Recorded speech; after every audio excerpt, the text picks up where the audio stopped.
पुणे में एक लड़की रहा करती थी जिसका नाम था अर्चना सांगले। अर्चना सांगले एक ठीक ठाक परिवार से पढ़ी लिखी लड़की। जब पढ़ाई पूरी हुई तो घर वालों ने लड़के की तलाश शुरू की। एक अच्छा खासा नौकरी पेशा लड़का उन्हें नजर आया, रिश्ते की बात चली, दोनों घरों की सहमति थी और इसके बाद अर्चना की शादी कर दी जाती है। अब अर्चना अपने मायके से ससुराल पहुंच गई। सब कुछ ठीक था शुरुआत में, हनीमून पीरियड खत्म होता है। धीरे धीरे अब सच्चाई सामने आती है, मियाँ बीवी में बनती नहीं है। अर्चना और उसके शौहर में बहुत सारी चीज़ें थी, बहुत सारी बातें थी, मिजाज एक दूसरे से नहीं मिलते थे, राय एक दूसरे से नहीं मिलती थी।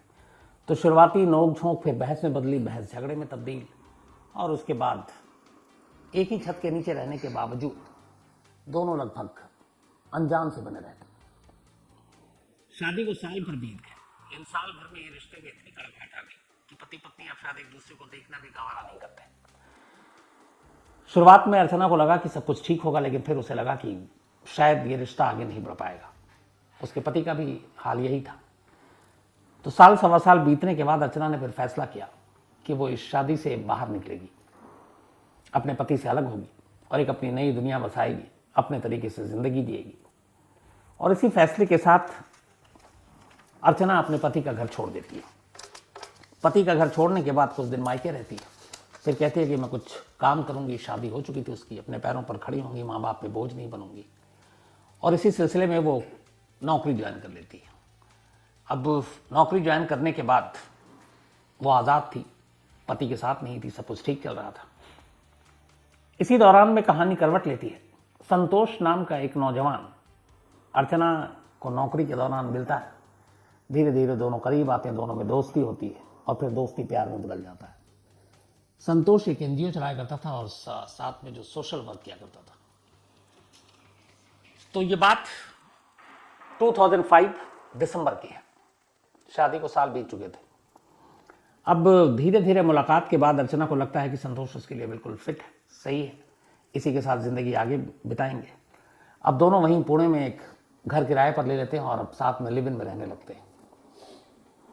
अर्चना की अपनी नौकरी भी ठीक चल रही थी, संतोष का भी अपना एनजीओ ठीक चल रहा था, सब कुछ ठीक था।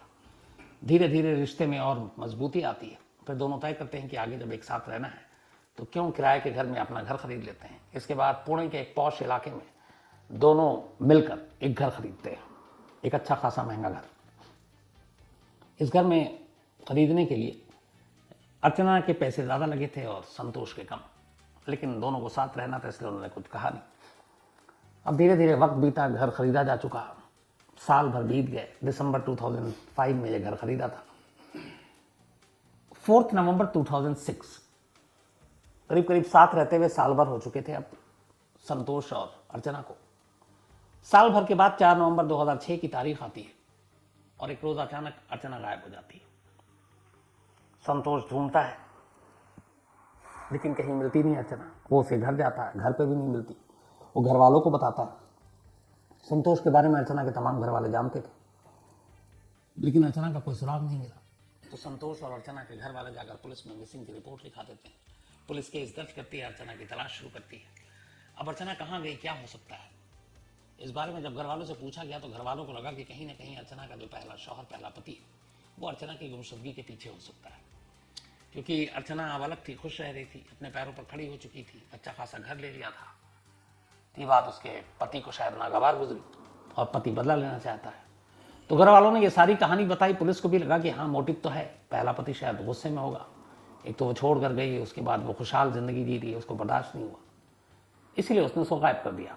पुलिस अर्चना के पति को उठा लेती है। उठाने के बाद अच्छी खासी खातिर करती है, पूछताछ करती है, उसके सारे कॉल डिटेल से लेकर सब चीज खंगालती है। पुलिस को पूरा शक यही था कि अर्चना की गुमशुदगी पे उसी का हाथ था। लेकिन उसका पति बार बार कहता है कि जब से अर्चना मेरी जिंदगी से गई मैंने कभी पलट कर देखा नहीं कि वो कहाँ है और मेरा उससे कोई वास्ता नहीं है। जितने पुलिस ने सबूत, गवाह, साइंटिफिक एविडेंस ढूंढे, उससे भी ऐसा लग रहा था कि उसका पति सच बोल रहा है। अब पुलिस के पास कोई सबूत नहीं थे, उसके पति को यूं उठा के रखी और अर्चना कहाँ गायब है ये भी पता नहीं चल रहा है। इसी दौरान एक रोज उसी नवंबर के महीने में मछिंदरगढ़ किले के पास एक महिला की लाश मिलती है, पुणे में। कोई अनजान शख्स देखता है किले के पास एक लाश है, पुलिस को खबर देता है, पुलिस आती है, लाश को उठा कर ले जाती है, मॉर्चरी में रख देती है। अब आसपास के इलाकों में ढूंढा जाता, कोई मिसिंग हो तो पता चले, तो कोई महिला गायब हो। इधर अर्चना अभी तक मिली नहीं थी, उसकी तलाश जारी थी। मछिंदरगढ़ किले में मिली एक महिला की लाश की खबर अब उस पुलिस स्टेशन तक पहुंचती है जो अर्चना को ढूंढ रही थी। जैसे ही बात पता चलती है, पुलिस वाले फौरन अर्चना के परिवार और संतोष को लेकर मुर्दाघर पहुंचते हैं, लाश को दिखाते हैं। लाश देखते ही अर्चना के घर वाले रोने लगते हैं और ये शिनाख्त करते हैं कि उन्हीं की बेटी अर्चना की लाश है। संतोष भी पहचान लेता है। तो अब तक जो अर्चना गुम थी, अब उसकी लाश मिली। केस अब 302 में तब्दील हो गया 302 में। अब पुलिस इसी हिसाब से तफ्तीश करती है। पहले पति से लंबी पूछताछ हो चुकी, पुलिस ने उसे क्लीन चिट दे दी। तो अब सवाल यह है कि पति कातिल नहीं तो अर्चना का और कौन दुश्मन हो सकता है। घर वालों से पुलिस फिर पूछताछ करती है, क्योंकि अब मामला संगीन हो चुका था, यह अब कत्ल का मामला हो चुका था। तो घर वालों को जब पुलिस बताती है कि उसके पहले पति ने कभी पलट कर देखा नहीं, जब से वो छोड़ कर गई, वो अपनी दुनिया में मस्त है और उसे कोई लेना देना नहीं था अर्चना से, और वो अर्चना की गुमशुदगी या कत्ल के पीछे नहीं हो सकता। तो फिर घर वालों को लगा कि अब क्या किया जाए, कौन हो सकता है। कुछ दिनों तक तो वो इधर उधर ढूंढते रहे, पता करते रहे। फिर एक रोज उन्होंने पुलिस में जाकर सीधे संतोष पर ही शक जता दिया। उन्होंने कहा कि अगर अर्चना का पति कातिल नहीं है तो फिर ये जो उसका दूसरा प्रेमी है जिसके साथ वो लिव इन में रह रही है, बहुत मुमकिन है कि उसी ने कत्ल किया है। लेकिन कोई ठोस कारण वजह नहीं थी।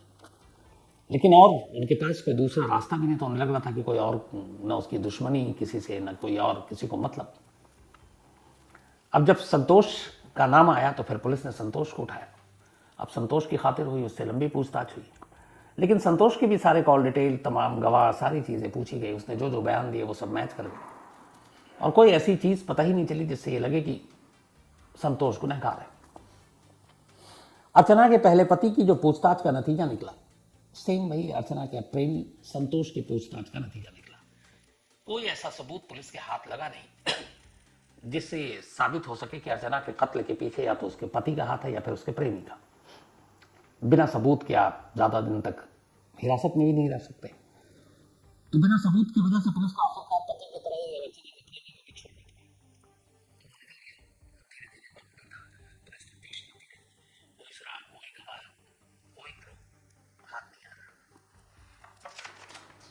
अर्चना के कत्ल को महीनों, अब साल बीतते जा रहे हैं, लेकिन पुलिस के हाथ कोई सबूत नहीं लगा। करीब करीब 6 साल बीत गए। 6 साल के बाद 2012 हो गया।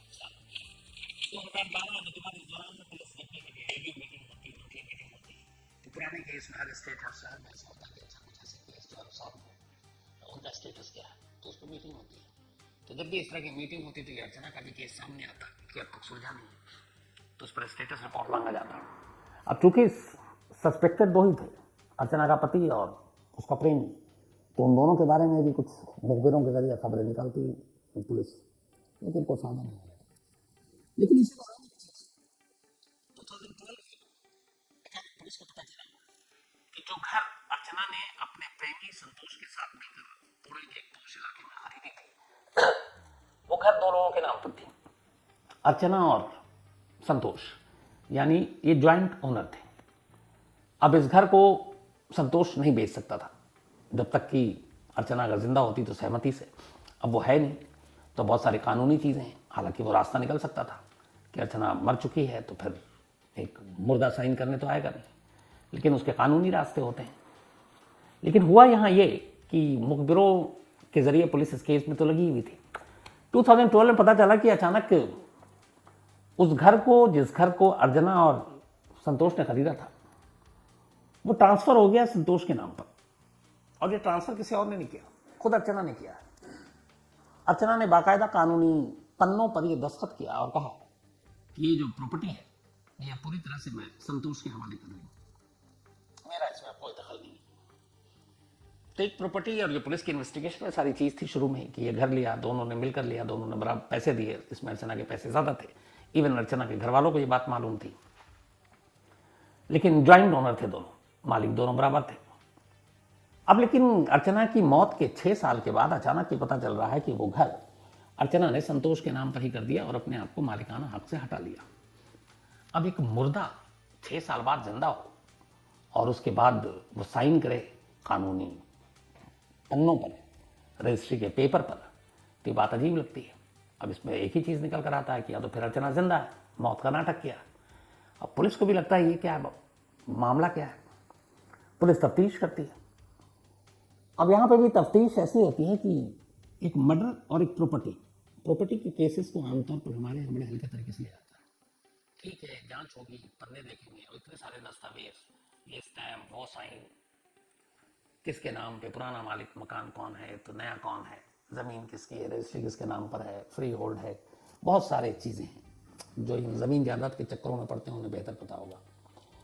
तो खैर 2012 में, बल्कि 6 फरवरी 2012 को ये मकान संतोष के नाम पर हुआ।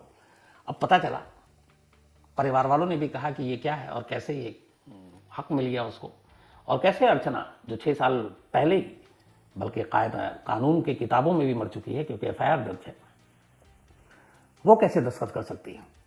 पुलिस को भी लगा, लेकिन 12 में ये मामला सामने आया 6 फरवरी को। इसके बाद पुलिस जांच करती रहती है, अंदाजा लगाइए 12 से 17 मिले।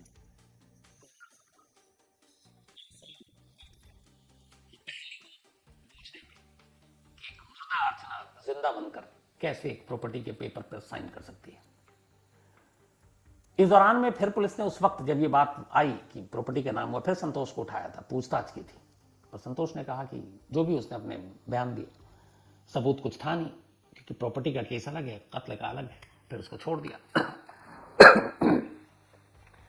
2017 आ गया। 17 जनवरी 2017 की तारीख थी।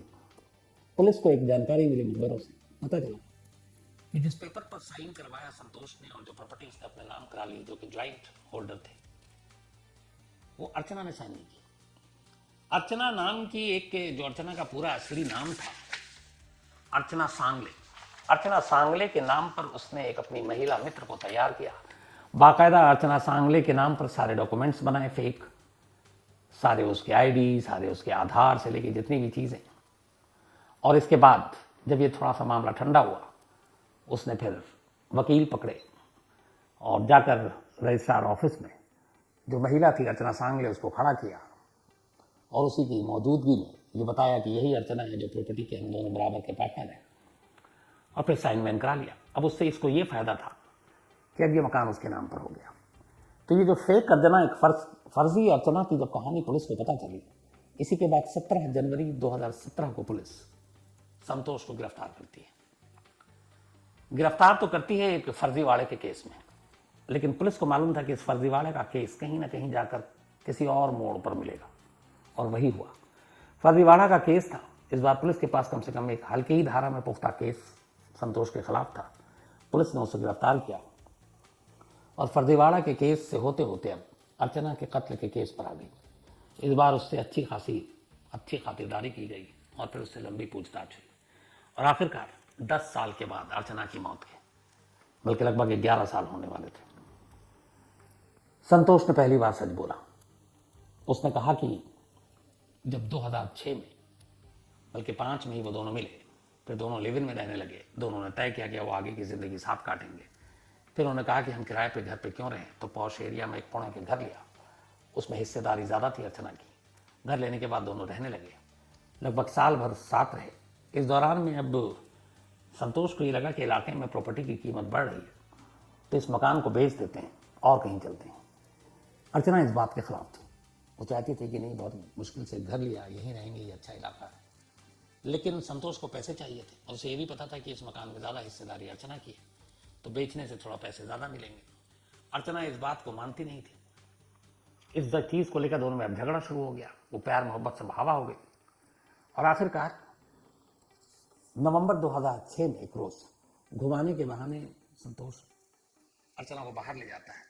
फिर वापसी में जब वो लौट रहा होता पुणे, तब पुणे पहुंचने से पहले ही वो अर्चना का गला घोट देता है, और गला घोटने के बाद मछिंद्रगढ़ किले के पास अर्चना की लाश को फेंक कर वापस उसी घर में आ जाता है जिस घर के लिए ये झगड़ा हुआ था, और फिर आराम से उस घर में रहने लगता है। पुलिस के साथ उसकी तलाश करता है, ढूंढता है। कत्ल उसने किया था इसी प्रॉपर्टी के चक्कर में, कत्ल कर दिया, एक्सेप्ट कर लिया। अब फिर पुलिस ने उसके बाद उसकी पूरी कुंडली खोली, तो पता चला दरअसल वो एनजीओ के नाम पर इसी तरह के धंधे किया करता। एनजीओ के नाम पर वो जिस्म फरोशी के धंधे करता, एनजीओ के नाम पर वो लोगों को बेवकूफ़ बनाता, पैसे ऐंठता। और अर्चना के साथ भी उसने यही किया। उसने उससे एक घर खरीदवाया, कुछ पैसे खुद डाले, बाकी अर्चना से डरवाए। अब ये था कि इस घर को बेचेंगे और वो पैसे हड़प लेंगे। अर्चना तैयार नहीं थी, उसे लगा कि ये मानेगी नहीं, तो रास्ते से हटा दो तो पूरा ही घर उसका हो जाएगा। और इस तरीके से उसने उसका कत्ल कर दिया। और शक के घेरे में बेचारा खामखा जो उसका बेकसूर पति था वो आया, कुछ दिन पुलिस की हिरासत में भी रहा, अच्छी खासी पिटाई भी हुई, लेकिन कातिल पति नहीं बल्कि प्रेमी निकला। लेकिन फिर भी 10-11 साल लग गए इस केस को। हम यहाँ पे ये सोचिए कि अगर ये प्रॉपर्टी वाली बात 2007 में ही सामने आ गई थी कि फर्जीवाड़े से या फिर जो अर्चना जिंदा नहीं है उस तक उसका साइन कैसे हो सकता है, और उस वक्त पुलिस इस चीज़ को ज़्यादा बेहतर तरीके से इसकी जांच करती, तो शायद 2007 में ही ये केस खुल जाता। लेकिन 10 साल और लगा दिया पुलिस ने। ऐसे बहुत सारे केस हैं जिसमें बहुत वक्त लगा, जो वक्त से पहले खुल सकता था। खैर, कहानी में आज इतना ही।